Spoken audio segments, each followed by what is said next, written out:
بسم اللہ الرحمن الرحیم۔ آج کے درس میں ہم صف کے معاملے میں گفتگو کریں گے۔ نماز کے لیے صف کا سیدھا ہونا بہت ضروری ہے، اور اسی معاملے میں نبی کریم صلی اللہ علیہ وسلم نے بڑی تاکید فرمائی۔ اقامت نماز کے لیے صف کا سیدھا ہونا، برابر ہونا، تمام لوگوں کا کندھے کے ساتھ کندھا ملا کر صف کو سیدھا کرنا، یہ لازم اور ضروری ہے۔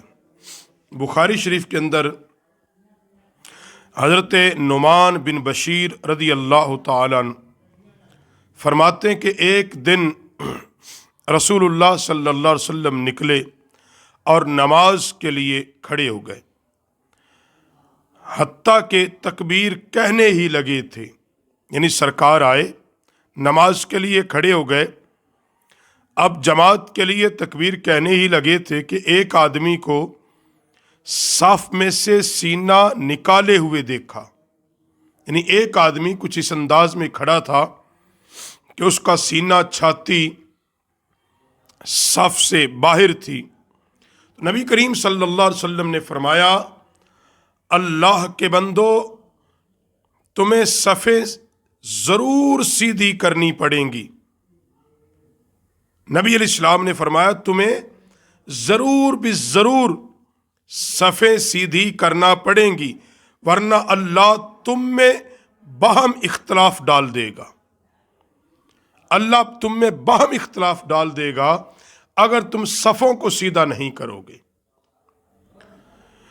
دوسری حدیث، اس کو بھی مسلم شریف کے اندر 958 اور بخاری شریف کے اندر بھی ہے، حضرت ابو ہریرہ رضی اللہ تعالی عنہ سے روایت ہے، رسول اللہ صلی اللہ علیہ وسلم نے فرمایا،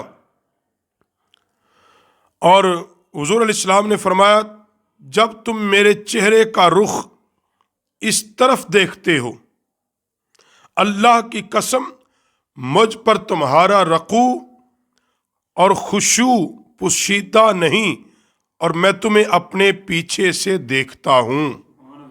یہ حدیث میں کئی چیزیں بڑی واضح ہیں۔ تو نبی علیہ السلام نے فرمایا کہ جب میں نماز پڑھا رہا ہوتا ہوں، میرا چہرہ جب بروح قبلہ ہوتا ہے، تم یہ نہ سمجھو کہ تمہارے رکوع اور سجود مجھ پر پوشیدہ ہے، جیسے میں آگے دیکھتا ہوں ویسے ہی تمہارے رکوع اور سجود کو دیکھ رہا ہوتا ہوں۔ اس سے پتہ یہ چلتا ہے کہ اللہ نے نبی علیہ السلام کو وہ نور نبوت عطا کیا ہے۔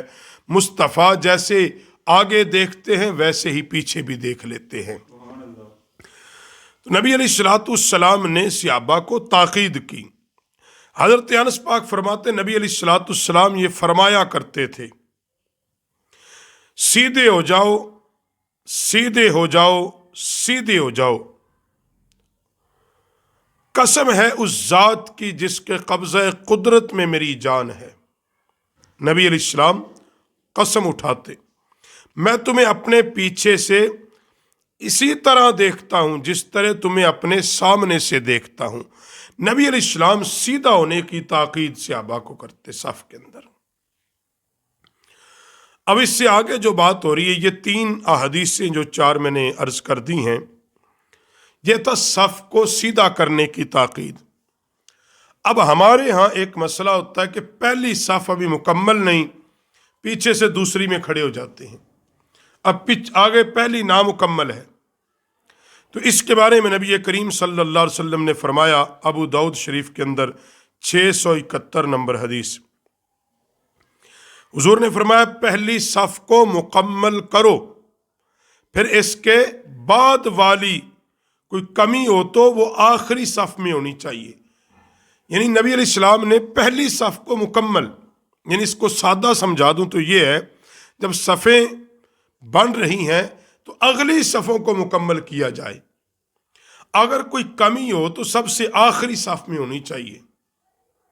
یعنی آخری صف میں 2 آدمی ہیں، 3 ہیں تو ٹھیک ہے، اب اگلی صف نامکمل ہے اور پیچھے آ کے آدمی کھڑے ہونے شروع ہو گئے ہیں تو اس طرح ان کی جماعت سے نماز نہیں ہوگی. یہ فقہاء نے مسئلہ لکھا ہے. نبی علیہ السلام نے بھی یہی حکم دیا اور اسی لیے امام الانبیاء صلی اللہ علیہ وآلہ وسلم نے نماز میں ان کی صفیں بناتے خود نبی علیہ الصلوۃ والسلام بعض دفعہ خود ترتیب دیتے صفوں کی. اور کیسے؟ مردوں کو لڑکوں سے آگے اور لڑکوں کو مردوں کے پیچھے کھڑا کرتے اور عورتوں کو لڑکوں کے پیچھے. اب یہ ترتیب ہے، میں سادہ سمجھا دوں صف بندی کی. بہت سارے لوگ ہوں، اس میں صف بندی کی اب ترتیب کیا ہے؟ نبی علیہ السلام کا بھی یہ طریقہ ہے اور یہی ترتیب ہے کہ اگلی صف میں بزرگ لوگ ہونے چاہیے. بزرگ، کوشش کریں بارش لوگ ہوں، وہ لوگ ہوں جو دین کی سوجھ بوجھ بھی رکھتے ہیں. اور بالخصوص امام کے پیچھے، بالکل پیچھے اس آدمی کو کھڑا ہونا چاہیے جو نماز کے مسائل جانتا ہو، جو کم از کم ضرورت پڑنے پر نماز پڑھا سکے. تو ترتیب یہ کہ پہلی صف میں مرد ہوں، اس سے پیچھے جوان لڑکے ہوں، اس سے پیچھے اس سے کم عمر والے یعنی لڑکپن والے، اس کے پیچھے بچوں کی صف ہو. اور بچوں کے بعد اگر، کیونکہ اب ایسا ہے نہیں، اگر ہو تو خنسا یعنی ہجڑے اگر مسجد میں نماز پڑھتے ہوں ان کے بعد ان کی صف ہو اور ان کے بعد پھر خواتین کی صف. اصل ترتیب یہ ہے صف بندی کی. یعنی نبی علیہ السلام خود اس طرح ترتیب دیتے تھے. یعنی پردے، اب یہ ہے کہ پردے کے ساتھ عورتوں کی صف ہو. لیکن اب کیونکہ مساجد میں علماء نے منع کیا، مساجد میں آ کے 5 وقتہ عورتیں نماز نہیں پڑھ سکتی، تو خیر یہ ایک الگ موضوع ہے، میں نے اس پہ پورا بیان آپ کو درس میں سمجھا دیا تھا. تو نبی علیہ السلام نے صف کو اس طرح ترتیب دیا اور اسی لیے آقا علیہ الصلوۃ والسلام نے فرمایا مردوں کی صف میں سب سے افضل ترین صف پہلی صف ہے.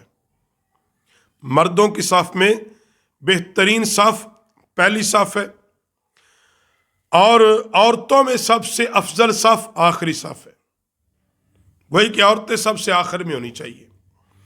حضرت انس پاک کہتے ہیں کہ تم اپنی، نبی علیہ السلام نے فرمایا اپنی صفوں کو برابر رکھو، کیونکہ صفوں کو برابر رکھنا بھی اقامت نماز میں سے ہے. نماز کے قیام میں یہ چیز شرط ہے. با جماعت نماز کے لیے یہ شرط ہے کہ صفوں کو سیدھا کیا جائے اور صفوں کو برابر رکھا جائے. اب ٹوٹے ٹوٹے نہیں ہونا چاہیے. 5-7 پہلی صف میں ہیں، 2-4 دوسری میں ہیں، پھر تیسری میں. پہلی صف جب مکمل ہو جائے پھر دوسری، پھر تیسری، پھر چوتھی. اور صف کی وہی جو عام مساجد میں اب جتنی مسجد کے اندر ایک ہے کہ اتنی صف ہے، یا کوئی چٹائی بچائی اور حد کر دی کہ اتنی صف ہے، پھر دوسری ہے، پھر تیسری ہے، اتنی ہی صف وہ گنی جائے گی. تو اس لیے آقا علیہ الصلوۃ والسلام نے فرمایا کہ جب تم نماز کا اہتمام کرو تو امام جس نے امامت کرانی وہ درمیان میں ہو بالکل، اور صفوں کے درمیان خلا نہیں ہونا چاہیے، اس کو پر رکھو. صفوں کے درمیان خلا نہیں ہونا چاہیے.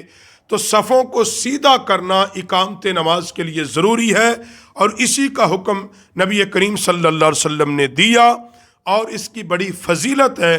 نبی علیہ السلام نے فرمایا اگر لوگوں کو پتہ چل جائے پہلی صف میں اور پہلی تکبیر اولیٰ کے ساتھ نماز پڑھنے کی کیا فضیلت ہے تو لوگ قرآن اندازی ڈالا کرے، قرآن اندازی کرے، قرے کے ساتھ بڑھ چڑھ کے پہلی صف میں بیٹھیں اور پہلی صف میں نماز پڑھیں.